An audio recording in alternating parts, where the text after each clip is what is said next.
അല്ല, ഇതിൽ ഞാനെന്ത് വിചാരിക്കുന്നുള്ളല്ല പ്രശ്നം. ഇതിലെ യഥാർത്ഥ പ്രശ്നം എന്ന് പറയുന്നത്, എനിക്കറിയാം, ഞാൻ ഈ കണ്ണൂരുകാരനാണ്. അപ്പോ 90കളിലെ ഈ പ്രത്യേക സമയത്ത് കണ്ണൂരിലെ രാഷ്ട്രീയം എന്ന് പറയുന്നത് പരസ്പരം കൊന്നു തീർക്കാൻ ശ്രമിക്കുന്ന ഒരു രാഷ്ട്രീയമാണ്. ഈ പറയുന്ന രാഷ്ട്രീയ ഹിംസ അതിന്റെ പരകോടിയിൽ നിൽക്കുന്ന ഒരു കാലമാണ് ആ കാലത്തെ കണ്ണൂർ എന്ന് പറയുന്നത്. ഓരോ ദിവസവും എന്താണ് സംഭവിച്ചുകൊണ്ടിരുന്നതെന്ന് അന്നത്തെ കണ്ണൂർ, അന്നും ഇന്നും ഉള്ള കണ്ണൂരുകാരെന്നുള്ള നിലയിൽ ഞാൻ നേരിട്ട് കണ്ടിട്ടുള്ളതാണ്. സംഘർഷം നടന്ന സ്ഥലങ്ങൾ, ബോംബാക്രമണം നടന്ന സ്ഥലങ്ങൾ, ആക്രമിക്കപ്പെട്ട ആളുകൾ, അവിടെയുള്ള ഈ പറയുന്ന തളം കെട്ടിയെന്ന രക്തം, ഇതൊക്കെ കണ്ട ഒരാളാണ് ഞാൻ, നേരിട്ട് കണ്ട ഒരാളാണ് ഞാൻ. അപ്പൊ അതുകൊണ്ട് അന്നത്തെ ഈ കണ്ണൂരിന്റെ ഒരു രാഷ്ട്രീയം, അതിനകത്തുണ്ടായിരുന്ന ഈ കോൺഗ്രസും CPM-ഉം രണ്ടു വശങ്ങളിലായി നടത്തിയിട്ടുള്ള അതിഭീകരമായിട്ടുള്ള ഹിംസയുടെ, അക്രമങ്ങളുടെ ഒരു വലിയ പട്ടിക എനിക്ക് ഓർമ്മയുണ്ട്. അതിൽ ഉൾപ്പെട്ടിരുന്ന ആളുകൾ പലരും, പരിചയക്കാരായിട്ടുള്ള പലരും ഉണ്ട്. മരണങ്ങൾ ഞാൻ കണ്ടിട്ടുണ്ട്. അപ്പൊ അതുകൊണ്ട് എനിക്കതിൽ യാതൊരു സംശയമില്ല. അതുകൊണ്ട് ഇതിൽ തീർച്ചയായിട്ടും രാഷ്ട്രീയ നേതൃത്വങ്ങൾക്ക് തന്നെയായിരുന്നു ഉത്തരവാദിത്വം. ഈ ഹിംസയുടെ പിറകിൽ ചരട് വലിച്ചിരുന്നത്, ഗൂഢാലോചന എന്നൊന്നുണ്ടെങ്കിൽ ആ ഗൂഢാലോചന നയിച്ചിരുന്നത് രാഷ്ട്രീയ കക്ഷി നേതാക്കന്മാരാണ്. ഒരു വശത്ത് കോൺഗ്രസിന്റെ നേതാക്കന്മാരാണെങ്കിൽ മറുവശത്ത് CPM-ന്റെ നേതാക്കന്മാരാണ്. അങ്ങനെയാണ് ഇത്. പിന്നെ പതുക്കെ ഇത് ചെറിയ അതാണ് അതിന്റെ ഒരു എഫക്ട്സ് ഉണ്ട്. ചില അറ്റങ്ങളിൽ എത്തിയപ്പോഴാണ് ഈ രണ്ട് പാർട്ടികൾക്ക് ഒരു വിവേകം ഉണ്ടായിട്ട് ഇതൊക്കെ ഏതാണ്ട് കെട്ടടങ്ങുന്നത്. ഇത് ഏറ്റവും പെട്ടെന്ന് കെട്ടടങ്ങട്ടെ എന്ന് കരുതിയിരുന്ന ഒരാളാണ് ഞാൻ. എന്തുകൊണ്ടാണ് ചോദിച്ചു കഴിഞ്ഞാല്, പരിചയത്തിലും ബന്ധത്തിലുള്ള ആളുകളുടെയൊക്കെ ഒരു ജീവിതം ഇങ്ങനെ അനാഥമായിക്കൊണ്ടിരുന്ന ദൃശ്യങ്ങൾ കണ്ട ഒരാളാണ് ഞാൻ. അപ്പൊ അതുകൊണ്ട് ഈ രാഷ്ട്രീയ നേതൃത്വങ്ങൾക്ക് ഉത്തരവാദിത്വമുണ്ട്, ഗൂഢാലോചനയിൽ പങ്കുണ്ട്. ഇതൊക്കെ വളരെ ശരിയായിട്ടുള്ള കാര്യങ്ങളാണെന്നുള്ള കാര്യത്തിൽ എനിക്ക് സംശയമില്ല. അതില് പക്ഷെ എന്താ പ്രശ്നം ചോദിച്ചു കഴിഞ്ഞാൽ, ജയചന്ദ്രനെ പോലുള്ള ആളുകൾ വാദിക്കുന്നില്ല. കുഴപ്പമെന്താ ചോദിച്ചു കഴിഞ്ഞാൽ, CPM-ന്റെ നേതാക്കന്മാർക്കും ഇത്തരം ഗൂഢാലോചനകളുടെ നേതൃത്വത്തിൽ അവരും ഉണ്ട്, കോൺഗ്രസിന്റെ നേതാക്കന്മാരും ഉണ്ട്. അതാണ്, ഒരു വശത്ത് മാത്രമായിട്ടല്ല അന്നത് നടന്നത്. എനിക്ക് നേരിട്ട് അറിയാവുന്നതാണ്. അത് പോട്ടെ. അപ്പൊ അതുകൊണ്ട് പക്ഷെ എന്താണ് ഈ കേസുകൾക്ക് സംഭവിക്കുന്നതെന്ന് പറയുന്ന ഒരു പ്രശ്നമുണ്ട്. ഇപ്പൊ ഉദാഹരണത്തിന്, ഇപ്പൊ നിങ്ങൾ സുധാകരനെ ഡിസ്ചാർജ് ചെയ്തു. അത് ഒരു അധ്യായത്തിന്റെ അവസാനമാണ്. 2 FIR വന്നു. അതെങ്ങനെയാ വരുന്നത്?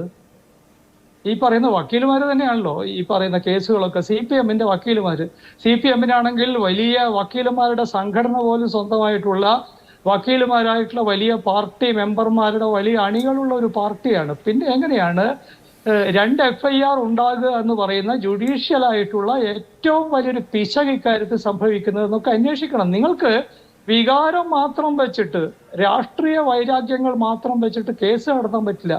ഈ സുധാകരനെ ഇന്ന് ഡിസ്ചാർജ് ചെയ്ത ഈ കേസിന്റെ കാര്യത്തെക്കാൾ ഞാൻ ഗൗരവത്തിൽ കാണുന്ന വേറൊരു കേസുണ്ട്. അത് ശ്രീമാൻ P. ജയരാജനെ വീട്ടിൽ കയറി വെട്ടിക്കൊല്ലാൻ നടത്തിയ ശ്രമത്തിലെ കേസുണ്ടായി എന്ന് CPM-കാർ പറയേണ്ടതാണ്. കേസ് വിട്ടുപോയി. ആ കേസിലെ മുഴുവൻ പ്രതികളും കുറ്റവിമുക്തരായി. ഇതെങ്ങനെയാ ഉണ്ടായത്? ഇപ്പോഴത് സുപ്രീം കോടതിയിലേക്ക് അപ്പീൽ പോയിട്ടുണ്ട്. എന്തുകൊണ്ടാണ് CPM ഈ പറയുന്ന രാഷ്ട്രീയ പ്രചാര വില എന്നതിനപ്പുറത്ത് ഈ പറയുന്ന ഒരു ജുഡീഷ്യൽ ആയിട്ടുള്ള കാര്യത്തെ അതിന്റെ കൃത്യതയിൽ കൊണ്ടുപോകാനും, നിങ്ങൾക്ക് അക്കാര്യത്തിൽ പരാതി ഉണ്ടെങ്കിൽ ജുഡീഷ്യലായൊരു നിവൃത്തി ഉണ്ടാക്കാനും ശ്രമിക്കാതിരിക്കുന്നതിന്റെ ഒരു വലിയ, അതാണ് നിങ്ങൾക്ക് ഈ പറയുന്ന രാവ് പകൽ വാദിച്ച് ജയിച്ചു എന്നൊക്കെ കരുതാൻ സാധിക്കും. ആ വികാരമായിട്ട് നിങ്ങൾക്ക് കോടതിയെ കാര്യങ്ങൾ ബോധ്യപ്പെടുത്താൻ കഴിയില്ല. ഒരു നീതിന്യായ വ്യവസ്ഥയിൽ ഈ ജുഡീഷ്യറിയിൽ എങ്ങനെയാണ് പെരുമാറേണ്ടതെന്നും അതിന്റെ നിയമപരമായ മാർഗങ്ങൾ എന്താണെന്ന് പഴയ CPM-ന് ഇതൊക്കെ ധാരാളമായിട്ട് സഹായിച്ചത്. ഇപ്പൊ എങ്ങനെയാണ് ഇന്നിങ്ങനെ വന്നുകൊണ്ടിരിക്കുന്നത് എന്ന ആത്മപരിശോധനയാണ് CPM-ന് വേണ്ടി സംസാരിക്കുന്നവരും CPM-ന്റെ നേതാക്കന്മാരും CPM-ന് വേണ്ടിയിട്ട് ചാനൽ ചർച്ചകളിൽ പങ്കെടുക്കുന്നവരൊക്കെ ആലോചിക്കേണ്ടത്. നിങ്ങൾക്ക് സുധാകരനോട് രാഷ്ട്രീയമായ വിരോധം അന്നും ഇന്നും ഉണ്ട്. ഇനിയുള്ള ദിവസങ്ങളിൽ സുധാകരനോട് അങ്ങനെ ഒരു ശത്രുത കൊണ്ടു നടക്കാൻ പറ്റുമെന്നും എനിക്ക് അറിഞ്ഞുകൂടാ. ഈ 2024 പാർലമെന്റ് തെരഞ്ഞെടുപ്പിന്റെ റിസൾട്ടൊക്കെ വന്നു കഴിഞ്ഞു കഴിഞ്ഞാൽ CPM-ഉം സുധാകരനും തമ്മിലുള്ള ബന്ധത്തെ ഇങ്ങനെ കൊണ്ടുപോകാൻ പറ്റുമെന്നും എനിക്ക് അറിഞ്ഞുകൂടാ. അതൊക്കെ പിന്നീട് തീരുമാനിക്കേണ്ട കാര്യങ്ങളാണ്. പക്ഷെ ചില പ്രശ്നങ്ങൾ ഉണ്ടാവും. പക്ഷെ ഞാൻ പറയുന്നത്, ഈ പറയുന്ന ഈ കേസുകൾ തോറ്റുകൊണ്ടിരിക്കുകയാണ്. CPM-ന് വലിയ പരാതിയുണ്ടെന്ന്, രാഷ്ട്രീയ പരാതിയുണ്ടെന്ന്, അക്രമം സംബന്ധിച്ചുള്ള പരാതിയുണ്ടെന്ന് പറയുന്ന പ്രമാദമായ കണ്ണൂരിലെ കേസുകൾ പോലും അവർ തോറ്റുകൊണ്ടിരിക്കുകയാണ്. ഇതെങ്ങനെ സംഭവിക്കുന്നു എന്ന ആത്മപരിശോധന നടത്താൻ അതിന്റെ നേതാക്കന്മാർ മാത്രമല്ല, അവർക്ക് വേണ്ടി ടെലിവിഷൻ ചാനലിൽ സംസാരിക്കുന്നവർ ശ്രമിക്കുക വേണ്ടത്. അല്ലാതെ സുധാകരൻ ഭംഗിയായി കേസ് നടത്തിയിട്ടുണ്ടാവണം. അയാൾ ഡിസ്ചാർജ് വാങ്ങിച്ചു, ഡിസ്ചാർജ് വാങ്ങിച്ചു. അത് ഈ പറയുന്ന ഇന്ത്യ എന്ന് പറയുന്നത് ഒരു ജനാധിപത്യ രാജ്യമാണ്. ഈ പറയുന്ന പൗരന്മാർക്കെല്ലാം ഇത്തരം അവകാശങ്ങളുണ്ട്. അയാളെ ഡിഫെൻഡ് ചെയ്യാൻ പറ്റിയിട്ടുണ്ട്. അത് കാണുക വേണ്ടത്. അയാളെ ഡിഫെൻഡ് ചെയ്യുക. അല്ലാതെ ഈ പറയുന്ന ഇനി മേലെ കോടതി ഉണ്ട് എന്നല്ല. ഈ കോടതിയിൽ എങ്ങനെയാണ് ഇത് 2 FIR ഉണ്ടാകുക എന്ന് പറയുന്നത്? ഈ പറയുന്ന ഒരു വക്കീല്, ഈ ഇന്ത്യൻ കോടതികൾ പ്രാക്ടീസ് ചെയ്യുന്ന ഏത് വക്കീലിനും അറിയാവുന്ന ഒരു ഹരിശ്രീ പാഠമല്ലേ അത്? അതെങ്ങനെയാ ഉണ്ടായി?